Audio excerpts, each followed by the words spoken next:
Hello Pisces, Pisces rising and Pisces moon people. This is your monthly astrological horoscope for July 2017.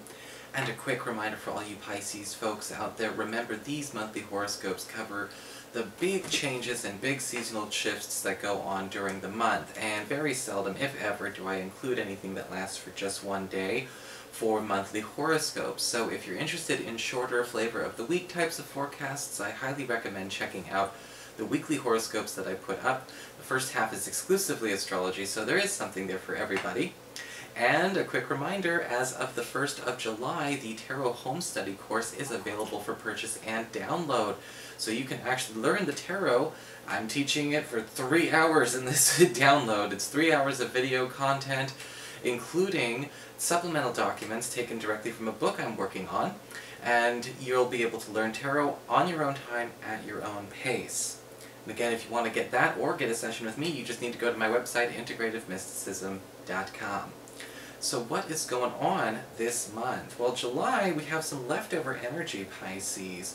Mars, planet of action and energy, is still in your 5th house of love and romance and your relationship with your children. And Mars is going to be here all the way up until the 20th of the month.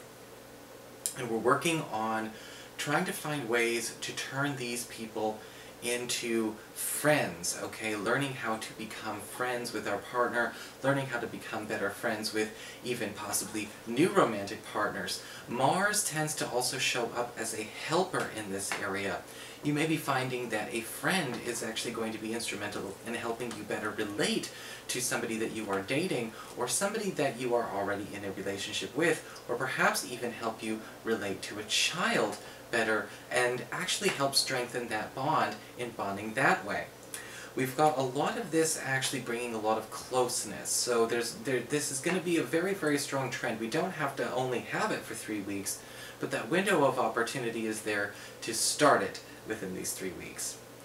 On the 4th of the month, we've got Venus, planet of love, harmony, and peace, and good fortune, moving into Gemini, into your 4th house of home and family, where she will be all the way up until the end of the month. And it's a wonderful time for those of you who are trying to attract more opportunities to bring more money into the home, as Venus does tend to rule currency as well, just like Jupiter. With Venus also in this area, we can see an opportunity to bring peace into the home front, especially if there's been any kind of challenges going on the home front when it comes to handling maybe our relatives, our roommates, our housemates, things along those lines. If we've been needing some help in terms of actually, bringing in the peace after a time of tension, this is the month where it's going to happen. This is also an excellent time for those of you who are looking to maybe let go of a property or sell a property. Venus does highly benefit the sellers whenever she is in the 4th house, and if you've been looking to try and put something on the market, this may be the month to go ahead and do it. On the 5th of the month, we've got Mercury, planet of communications, haste, and speed, moving into Leo, into your 6th house of work, reputation, and your physical health. And whenever Mercury is in this area, we can start to notice words spread about us a lot faster, especially if we are trying to find a way to, get some, to try and recruit somebody, or to even get ourselves recruited into either a new workforce or into perhaps even a new department or a new schedule. Because when Mercury goes into the 6th house, again, we are talking about getting the perfect schedule set up for you, the perfect workload, or possibly even just a brand new way of getting things done, even possibly a new title or a new job if you want to make some kind of departmental shift at the office. And this is going to be with you for about 3 weeks. On the health front, Mercury can be extremely helpful because Mercury does tend to work really well and really hard on getting a therapeutic routine to show some fast results. So those of you who've been trying to maybe slim down, maybe you've been trying to get into better shape, or just get some other kind of health concern under control, we're going to be finding a way to actually expedite this safely and soundly. On the 9th, we do have a full moon occurring in your 11th house of friendships and social networking. And this full moon's going to be a bit of a tough one for everybody. And this is actually because this full moon is going to be conjunct Pluto, also retrograde in this area and opposed to Mars. And what may end up happening is there could be a challenge going on with whether or not we're going to be able to salvage an old friendship that has recently resurfaced. Or if a friendship has been on the rock, but we've known this person for a very long time, it may take more effort to actually save this than we may feel available to do. And this can, this can be a little bit heartbreaking. We may care about this person a lot. We may have some fond memories with this person.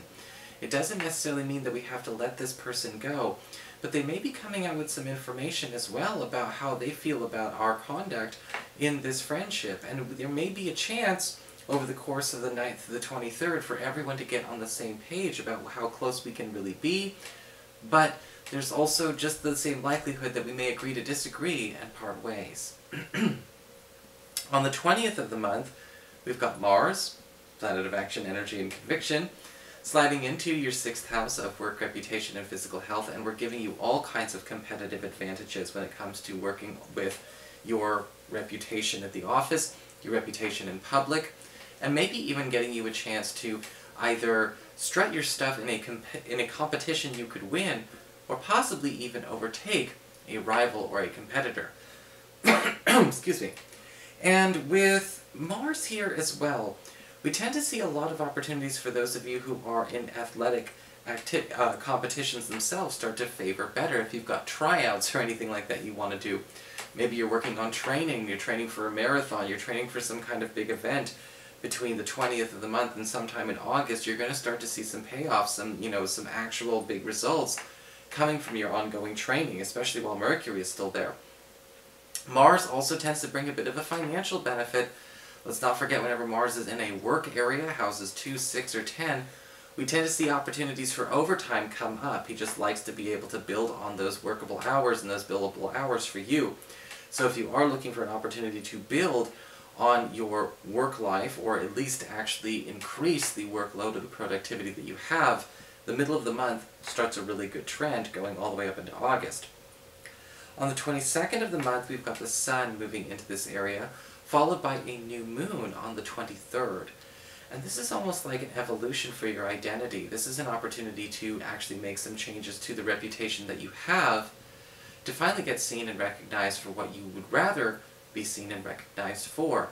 If you feel like people's impressions of you have been a little bit out of date, or maybe you feel like they have, they're maybe only identifying you with one thing or one happenstance, or only getting to know one facet of you and your personality, the last 2 weeks of this month, and pretty much going up into the second week, third week of August, we're going to have an opportunity to either correct that or change that, so that people start to actually understand, respect, and relate to us the way that, we are right now. Not who we used to be, and certainly not what they're projecting onto us. Because we live in a very image and brand obsessed world, and sometimes we do need to correct what people think they're branding us as. On the 25th of the month, we do have Mercury moving into Virgo, into your 7th house of closest one-on-one relationships and partnerships. So this is your boyfriend, girlfriend, BFF, business partner, husband, wife, as well as your roommates, anyone you spend all that one-on-one time relationship with. Or relationships with. It could be all of them. Because with Mercury going in here, we're speeding up opportunities to actually cement a partnership in the last week of this month, and certainly during the first few weeks of August. There's going to be a lot of work around how to get a partnership crystallized in one of these capacities, whether it's, again, joining business forces and signing contracts. Yes, Mercury's going retrograde in August, but it's not in July, and we'll cross one bridge at a time, but it could be signing contracts with a new business partner. It could be maybe even, again, signing lease in a house sharing situation. It could be becoming official with a romantic partner. These are all conversations and doors opening all at the same time at the end of this month, so make sure that you have time for it. Finally, we have Venus, planet of love and harmony and romance, moving into your 5th house of love and romance, and the end of the month, moving into Cancer, where she will be. This is more of an angle for August, but it's still something special at the very end of July, And with Venus going in here, it does really help out a lot of you who are looking to attract a new partner or attract an ideal romantic situation to an existing partnership. And with Venus in the 5th house, we do tend to see things be a little bit more idyllic, a little bit more like that honeymoon phase, you know, when we're first dating and everyone's all butterflies and infatuation and all that good stuff. And this is an opportunity to become infatuated with your partner or infatuated with somebody new right away. And you'll notice I'm saying infatuated like it's not a dirty word, because it's not a dirty word. And I think that infatuation is an important part of relationships, and every once in a while we have it, and every once in a while we don't. But it's coming back for us to enjoy at the end of July. So that is your horoscope, Pisces. I hope you enjoyed it. If you did, please like, share, and subscribe. You know I appreciate it. And of course, if you ever want to get a session, you can always follow the links below, or go to integrativemysticism.com.